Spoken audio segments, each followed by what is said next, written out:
Good morning. Today we will study the third poem of our book, including all my friends. This is the poem from Unit 3 and Reading B. आज हम पढ़ेंगे तीसरी poem है हमारी book की और ये पोयम है यूनिट 3 में से है और रीडिंग बी है, सेकेंड पोयम है यूनिट की। इसको हम पढ़ेंगे। पोयम का टाइटल है इंक्लूडिंग ऑल माय फ्रेंड्स, मेरे सारे दोस्तों को मिलाते हुए।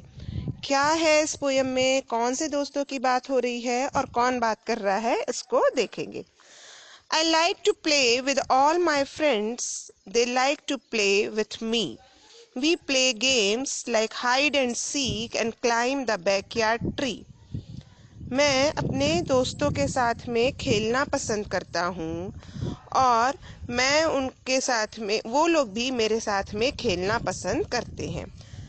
We play games like hide and seek and climb the backyard tree. और हम लुका छुपी का खेल खेलते हैं। हाइड एंड सीक यानी होता है लुका छुपी, लुकाउल बोलते हो जिसको छत्तीसगढ़ी में। एक बच्चा ढूंढ जाए, एक बच्चा छुपेगा, दूसरा ढूंढेगा, ये वाला गेम बच्चे खेल रहे हैं लुका छुपी का। And climb the backyard tree, और बैकयार्ड में जो पेड़ है उस पर भी चढ़ रहे हैं। तो ये बच्चों का खेल है। बच्चे बात कर रहे हैं। कौन से बच्चे बात कर रहे हैं देखेंगे कि यहाँ पे कुछ बच्चे हैं, वो बता रहे हैं कि मैं अपने दोस्तों के साथ खेलना पसंद करता हूँ, मेरे दोस्त मेरे साथ खेलना पसंद करते हैं। हम हाइड एंड सीक यानी लुका छुपी का खेल खेलते हैं और बैकयार्ड ट्री यानी पीछे जो पेड़ है आंगन में, उसमें हम चढ़ते हैं। We run and jump and ride our bikes and play the whole day through, and when a new friend comes around, we let them join us too. We run and jump and ride our bikes and play the whole day through.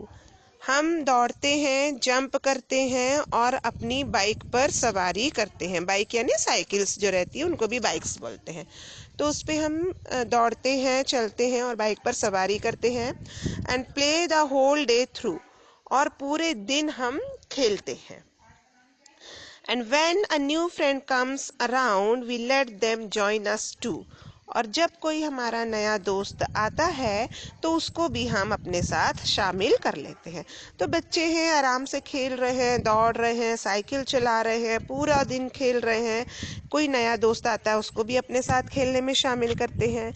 यहाँ पे आप photo देखेंगे, जो बच्चे हैं वो सामान्य बच्चे नहीं हैं। एक बैसाखी लिया हुआ बच्चा दिख रहा है, एक लड़की चश्मा लगाई है, थोड़े से हाथ पैर वो है। तो यहाँ पे जिन बच्चों की बात की जा रही है वो दिव्यांग बच्चों की बात की जा रही है। हैंडीकैप्ड हैं, चैलेंज्ड हैं, फिजिकली चैलेंज्ड बच्चे हैं। ऐसे बच्चे जिनको किसी न किसी तरह की शारीरिक कमी रह गई है, पर वो हमारी तरह ही सामान्य बच्चे हैं। भले ही शारीरिक उनको कमी है, किसी का हाथ पैर अगर टेढ़ा है, खराब है, किसी को पोलियो है या किसी को और कोई समस्या है, पर वो सब सामान्य बच्चों की तरह है, सामान्य बच्चों की तरह खेलते हैं और एक दूसरे के साथ में खुश रहते हैं। Some bad guys came to bother us, and we knew what they would say. Bad words about our skin or hair or how we talk and play. और कुछ बुरे लोग आते हैं, बैड गाइस की बात की गई है, बुरे लोगों की बात की गई है, जो आके हमको परेशान करते हैं, हमको यानी इन खेलते हुए बच्चों को परेशान करते हैं। और हम, ये बच्चे बोल रहे हैं हमको पता है कि वो क्या कहना चाहते हैं। And we knew what they would say, हमको पता है कि वो क्या कहना चाहते हैं।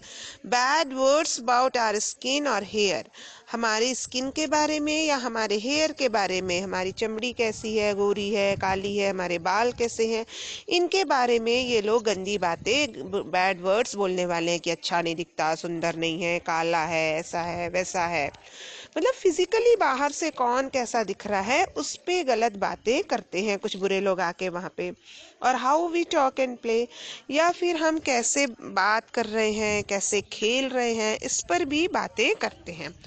We didn't want to hear their words, और हम उनके शब्दों को नहीं सुनना चाहते। We know that they are not right, हमको पता है कि वो लोग सही नहीं हैं। They are so much more to all of us if we use more than our sight. छोटे से बच्चे हैं पर उनकी समझ भारी है। कह रहे हैं कि हमको पता है कि इन सबके बाहर बहुत सारी चीजें होती हैं जो सामान्य लोग नहीं देख पाते। सामान्य लोग क्या देखते हैं? कोई सुंदर है कि नहीं है, गोरा है कि नहीं है, बहुत अट्रैक्टिव है या नहीं है, अगर वो काला है तो समस्या है, अगर वो शारीरिक रूप से कमजोर है, किसी कोई कमी रह गई है शारीरिक तो वो कमजोर है। इस टाइप की सामान्य हमारे समाज में सोच है। इस सोच को दूर करने के लिए ये कविता लिखी गई है कि हमारे बीच में उपस्थित गोरे, काले, मोटे, पतले, हैंडीकैप्ड जितने भी लोग हैं, हम मानसिक रूप से या एक इंसान के तौर पर हम सब लोग समान हैं, सब लोग एक जैसे हैं, सब खुश रहना चाहते हैं, सब आपस में बच्चे मिलकर खेलना चाहते हैं और कोई भी ये नहीं चाहता उनको उनके स्किन कलर के कारण, हेयर कलर के कारण या किसी भी फिजिकली चैलेंज्ड उनके अंदर कोई भी प्रॉपर्टीज है, यदि वो शारीरिक रूप से अक्षम है किसी कारणवश, तो उनको इग्नोर किया जाए, नजरअंदाज किया जाए, ऐसा कोई भी नहीं सोचता है। सबका यही सोचना है कि इसके बाहर भी लोग देखें। We all have different skin and eyes. We all have different hair. Some need a special tube to breathe. Some need a special chair. अगली बात क्या कह रहे हैं?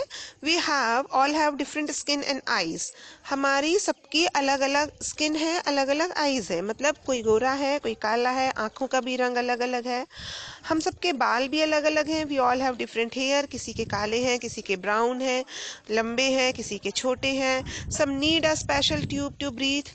कुछ इतने फिजिकली चैलेंज्ड हैं, शारीरिक रूप से अक्षम हैं कि उनको कुछ ट्यूब की जरूरत होती है सांस लेने के लिए। दमा आ जाता है, सांस फूलने लगती है तो एक ट्यूब होता है, उससे सांस लेते हैं।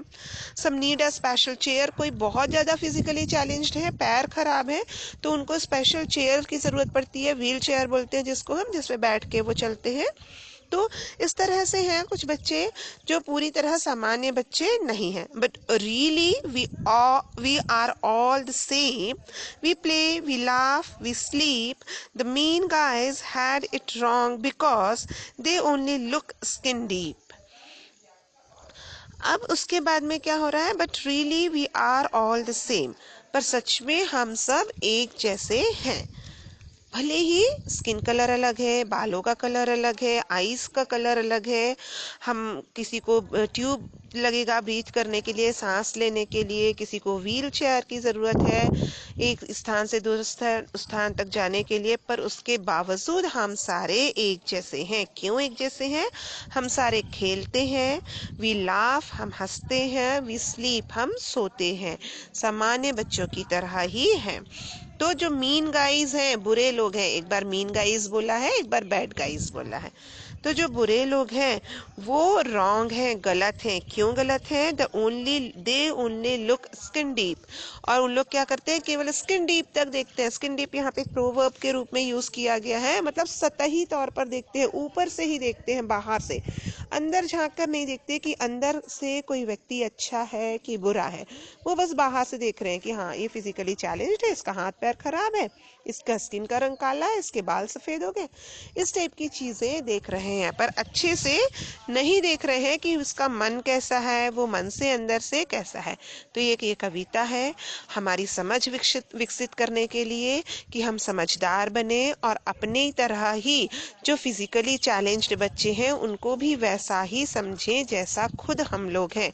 हमको अगर हंसने का मन है, खेलने का मन है, खुश रहने का मन है, तो सेम वैसा ही मन उनका भी होता है।